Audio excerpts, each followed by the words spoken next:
पिछली 2 क्लासेस में हमने लगातार कंपनी के fundamental document, memorandum of association और आर्टिकल्स ऑफ एसोसिएशन इनके बारे में खुल के सारे जो कंसेप्ट हैं वो आपके सामने रखे। मेमोरेंडम क्या होता है, आर्टिकल्स क्या होते हैं, इनके कंटेंट्स क्या होते हैं और इनमें अल्ट्रेशन के बारे में जो प्रोविजन होते हैं, ये बातें आपको ध्यान में रखनी है। जब भी वर्ड आता है मेमोरेंडम तो मतलब हमारी कंपनी का ये अथॉरिटी लेटर है, हमारी कंपनी का ये चार्टर है, हमारी कंपनी का कॉन्स्टिट्यूशन है। तो आप जो भी करें उसके लिए आपको अथॉरिटी होनी चाहिए, वो आपको देता है। और दूसरा है हमारा आर्टिकल्स, पार्षद अंतर नियम। तो पार्षद अंतर नियम में जो बात देती है कंपनी वो कुछ कर सकती है जो आर्टिकल्स करना अलाउ करते हैं। इसलिए आपको दोनों डॉक्यूमेंट्स के साथ गो थ्रू होना पड़ेगा, इनके प्रोविजंस के बारे में जानकारी रखनी पड़ेगी। और इन दोनों के लाइन में एक बहुत इंपॉर्टेंट कंसेप्ट हमारे बीच में आता है जिसको कहते हैं doctrine of ultra vires. Hindi में भी नाम लिख रखा है इनका, अधिकारों के बाहर का सिद्धांत या अनाधिकृत क्रियाओं का सिद्धांत। अब मोटे तौर पे तो बात समझ में आती है आपके कि कंपनी जो भी करती है वो करने के लिए उसको कुछ एम्पावरमेंट मिलता है, उसको कुछ अथॉरिटी मिलती है। और वो 2 डॉक्यूमेंट की बात की हमने। इसके अलावा भी कुछ एवेन्यूज़ हैं, उनके बारे में आपके साथ हम शेयर करते हैं बातचीत। लेकिन कंपनी को अपने लिमिटेशंस में रहकर, अपनी अथॉरिटी की बाउंडेशंस में रहकर कोई भी काम करना चाहिए। अगर उसके बाहर जाता है तो वो अल्ट्रा वायर कहलाता है। अल्ट्रा वायर अनाधिकृत कार्य है, उसको ऐसा करने का अधिकार नहीं था। अब अल्ट्रा वायर कहाँ से होता है? तो एक तो होता है आपकी लिमिट तय करता है कंपनी लॉ। कंपनी लॉ में जितने भी प्रोविजन है सब आपके ऊपर लागू होते हैं, सबके साथ आपका बाउंडेशन होता है। इसलिए ऐसा कोई भी काम होगा जो beyond the provisions of company law है वो कहलाएगा ultra wires beyond company law, company अधिनियम के विरुद्ध अनाधिकृत कार्य। अब जैसे एक एग्जांपल आपको मोटा देते हैं कि कंपनी लॉ पूरी तरह रेस्ट्रिक्ट करता है, क्या रेस्ट्रिक्शन देता है कि dividend can not be dividend. Dividend जो शेयर होल्डर्स को उनकी कॉस्ट चुकाई जाती है लाभांश के रूप में, इसका भुगतान कैपिटल में से नहीं किया जा सकता। अब कब नौबत आती है, कभी कंपनी घाटे में चली गई, लॉस की स्थिति है और आप खाली एक प्रेशर पॉइंट लेकर बैठे हैं कि आपको तो डिविडेंड बांटना ही है, कोई रिक्वायरमेंट नहीं है। अगर प्रॉफिट नहीं है तो काहे का डिविडेंड? डिविडेंड है ही, जब प्रॉफिट होता है तो डिविडेंड बांटा जाता है। हाँ, इंटरेस्ट लायबिलिटी होती है। इंटरेस्ट किसको देते हैं? इंटरेस्ट देते हैं हम क्रेडिटर्स को, इंटरेस्ट देते हैं हम डिबेंचर होल्डर्स को, इंटरेस्ट देते हैं हम किसी भी तरह की बोरोइंग अगर कंपनी के पास है उसके अगेंस्ट हम उसको भुगतान करते हैं इंटरेस्ट का।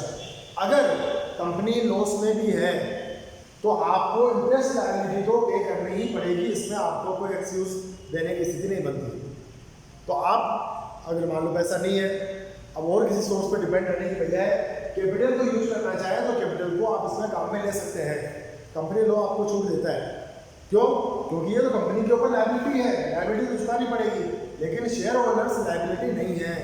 ये तो आपकी कंपनी है, आपका लगाया हुआ पैसा है और आपको हर साल प्रॉफिट मिले, प्रॉफिट में हिस्सा मिले, कोई जरूरी नहीं है।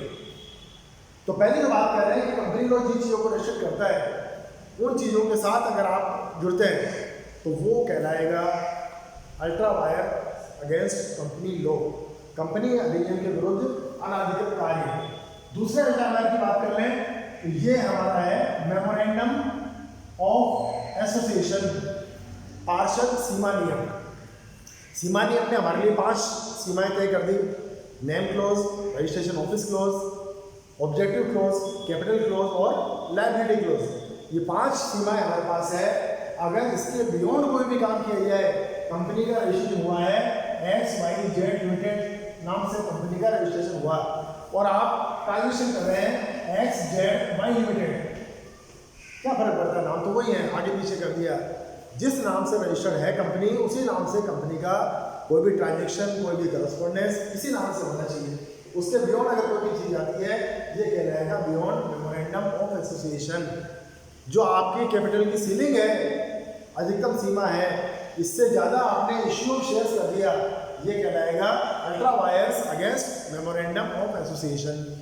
और तीसरी अगर बात करें वो होता है आर्टिकल्स ऑफ एसोसिएशन, पार्षद अंतर नियम। ये था पार्षद सीमा नियम, ये था पार्षद अंतर नियम। नियम बना क्यों रखे हैं? इसी के अनुसार आपको काम करना है, इसी के अनुसार सारे ट्रांजेक्शन होने चाहिए। अब नियमों को ध्यान में नहीं रखोगे तो ये कहलाएगा नियम से बाहर चले गए, अनाधिकृत कार्य हो गया, अधिकार के बाहर कार्य हो गया। और एक होता है पर्सनल अथॉरिटी। पर्सनल अथॉरिटी दी जाती है, किसको दी जाती है?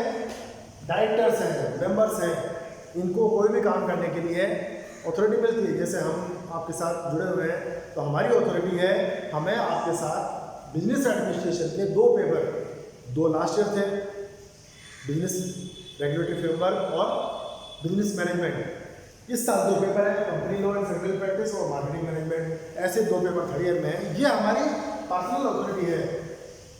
इसका क्या करना है हमको? आपको हमको सिलेबस कराना है, आपको हमको इसके बारे में कुछ काउंसलिंग करनी है, इंपॉर्टेंट क्वेश्चन लिखवाने हैं। ये चीज़ हमारी अथॉरिटी में आती है। अब अगर मैं कंपनी लॉ छोड़कर इनकम टैक्स के बारे में आपको काउंसलिंग करने लग जाऊँ या आपको EAFM के पेपर्स के बारे में बताने लग जाऊँ, वो तो मैं टीचर, लेकिन ऐसा करने की पर्सनल अथॉरिटी मेरे पास नहीं है। कोई टीचर करेंगे, लेकिन जो जिस सब्जेक्ट के एक्सपर्ट है वो वही कार्य करेंगे। और वही बात है कि जो मैनेजर्स को, डायरेक्टर्स को पोर्टफोलियो मिला हुआ है वो उस पोर्टफोलियो में रहकर काम करें। अगर उनके अलावा कोई कार्य कर लिया जाए, ये कहलाएगा ultra vires against personal authority. और एक अल्ट्रा वायर हो सकता है अदर लॉज। हमारे देश में खाली कंपनी लॉ की बात नहीं है, बहुत सारे कानून हैं, हजारों कानून हैं, सैकड़ों कानून आपको देखने को मिल सकते हैं। तो उन कानूनों की भी जिस तरीके से आपकी कंपनी के साथ कंप्लायंस हो रही है, जिस तरीके से आपकी कंपनी का बिजनेस या एक्टिविटीज उनके साथ एसोसिएटेड है, इनके प्रोविजंस को भी ध्यान में रखना जरूरी है। अगर किसी भी एक्ट के किसी भी प्रोविजन का वायलेशन हुआ तो ये कहलाएगा ultra vires against other laws. Other मतलब other than company law. Company law के अलावा दूसरे लॉ जो आपके साथ जुड़े हुए हैं उनका भी आपको उसी तरह से कंप्लायंस करना है जैसे आप कंपनी लॉ करते हो। अगर इसका कहीं भी उल्लंघन हुआ, जैसे इनकम टैक्स नहीं देना पड़े, आप टैक्स सेविंग करो, कोई दिक्कत नहीं है, लेकिन दिक्कत क्या है? टैक्स इवेजन, कर की चोरी करना अपराध है, कर बचाना, टैक्स सेविंग करना, इसमें कोई ऑब्जेक्शनेबल बात नहीं मानी जाती है। तो जो परमिजिबल लिमिट्स हैं उनका एंजॉय करो, जिनके बारे में रिस्ट्रिक्शंस हैं वो आपको वैसे ही मानने पड़ेंगे जैसे आप कंपनी लॉ को मानते हैं। तो ये प्रिंसिपल है, ये हमारा डॉक्ट्राइन है, डॉक्ट्राइन ऑफ अल्ट्रा वायर्स, कि आपने इनमें से किसी का भी उल्लंघन कर दिया। अल्ट्रा वायर अनाधिकृत कार्य, अधिकारों के बाहर का कार्य, तो सोच समझ के करना था। अगर हम बाहरी पक्षकारों से अपेक्षा करते हैं कि उनको नियमों की जानकारी होनी चाहिए, तो आप तो कंपनी के इंटरनल पार्ट है, आपका देखने का जिम्मेदारी ये बनती है कि आपने नियमों को फॉलो किया या नहीं किया। अब ध्यान रखना, अगर कंपनी लॉ के बियॉन्ड कोई भी काम कर लिया गया तो कोई भी आपकी हेल्प करने नहीं आने वाला। ये पूरी तरह नल इफेक्ट वाला है। इसका कहीं भी आप कोर्ट में भी चले जाओगे, कोर्ट आपकी हेल्प नहीं करेगा। इसका किसी भी तरीके से लीगल बनाया जाना संभव नहीं है। इसी तरह मेमोरेंडम के बाहर चले गए, एक तरीका है मेमोरेंडम के बाहर जाने का, वो है मेमोरेंडम का अल्ट्रेशन कर लिया जाए। अल्ट्रेशन के बिना अगर कोई काम कर लिया कि बाद में इसमें अल्ट्रेशन करके इसको वैलिड बना लेंगे, वो काम नहीं हो पाएगा, बैक डेट से इसको एनफोर्स नहीं कर पाओगे। जो अदर लॉज के अगेंस्ट चले गए वो भी प्योर तरह से नल इफेक्ट वाले हैं, इसका आपका कोई भी ट्रीटमेंट पॉजिटिव मिलने वाला नहीं है। हाँ, ये 2 चीज़ें आप ध्यान कर सकती हैं, आर्टिकल्स और पर्सनल अथॉरिटी। आर्टिकल्स कंपनी के नियमों में है, लेकिन वो नियम इस तरह के थे कि हमको ये काम करना जरूरी था, बाद में इसको कंपनी के लिए वैलिड बनाना है, तो बैक डेट से एनफोर्समेंट किया जा सकता है।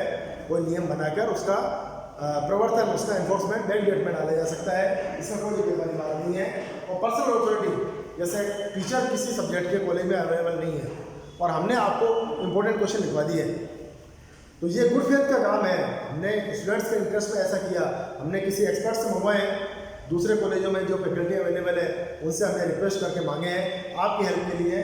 तो ये पर्सनल अथॉरिटी, मेरा ये अधिकार नहीं था कि मैं आपको इनकम टैक्स के बारे में बताऊँ, मैं आपको बैंकिंग के बारे में बताऊँ, ये मुझे नहीं करना है। लेकिन मैंने इसलिए कि मान लो सब्जेक्ट टीचर नहीं है तो बच्चों का थोड़ा अगर फ़ायदा हो जाए, अगर गुड फेथ में काम किया है बनाया जा सकता है। तो ये दो चीज़ें हैं जिनके लिए आप आगे चल के अपने फेवर में इनको ला सकते हैं। बाकी ये 1 2 3 इसका नल इफेक्ट है, कोई आपकी हेल्प करने वाला नहीं है।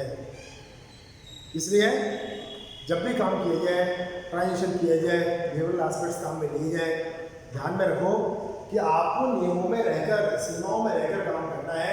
वो सीमाएं सबके लिए है, वो कंपनी के मैनेजमेंट के लिए भी है, वो कंपनी के स्टाफ के लिए भी है, वो कंपनी के मेंबर्स के लिए भी है, जो भी कंपनी के साथ जुड़े हुए पक्षकार हैं वो सबके लिए। तो ये तो हुआ एक एस्पेक्ट। अब इसमें थोड़ी आपको राहत का जो सब्जेक्ट मिलता है वो एक अदर डॉक्ट्राइन के रूप में मिलता है, उसको हम यहाँ शामिल कर रहे हैं। इसका नाम है डॉक्ट्राइन ऑफ कंस्ट्रक्टिव नोटिस। जो होता है रचनात्मक सूचना का सिद्धांत। अब ये गलत काम हुआ, कौन सिद्ध करेगा? जिस व्यक्ति के साथ कहीं भी नुकसान हुआ, धोखाधड़ी हुई, वो व्यक्ति प्रूव करेगा कि ये अधिकारों के बाहर का सिद्धांत है। अब वहां पर इसको प्रूव करने के लिए डॉक्ट्राइन ऑफ कंस्ट्रक्टिव नोटिस ये होता है रचनात्मक सूचना का सिद्धांत। रचनात्मक सूचना ये कहती है कि जो भी पार्टी, जो भी पक्षकार कंपनी के साथ ट्रांजेक्शन कर रहा है, उससे हम एक्सपेक्ट करते हैं कि उसको कंपनी के पब्लिक डॉक्यूमेंट्स की जानकारी है। पब्लिक डॉक्यूमेंट, मेमोरेंडम और आर्टिकल्स, इनकी जानकारी है, और वो सब कुछ जानकर समझकर फिर कंपनी के साथ डीलिंग कर रहा है। ये कंस्ट्रक्टिव नोटिस है तब तो आपकी। अब ये गलत काम था, कैसे प्रूव करोगे? अगर आपने नियम पढ़ा, अगर नियमों के हिसाब से आप चल रहे थे तो बता पाओगे गलत था। अदरवाइज जो भी डीलिंग हो गई, जो भी एग्रीमेंट हो गया और वो सही था, गलत था, कैसे बताओगे? बताने के लिए जरूरी है कंस्ट्रक्टिव नोटिस। तो छोटा सा सिद्धांत है कि हम कंपनी के साथ जब भी कोई भी ट्रांजेक्शन करें, कोई भी डीलिंग करें, एग्रीमेंट करें, तो हम डॉक्यूमेंट्स को पहले स्टडी कर लें, रीड कर लें, समझ लें, और उसके बाद में कोई भी डील को फाइनलाइज किया जाए। इसी को और एक्सप्लेन करने के लिए डॉक्ट्राइन की और बात की जाती है, वो है डॉक्ट्राइन ऑफ इंडोर मैनेजमेंट। ये सब एक दूसरे से जुड़े हुए हैं। यह है आंतरिक प्रबंध का सिद्धांत।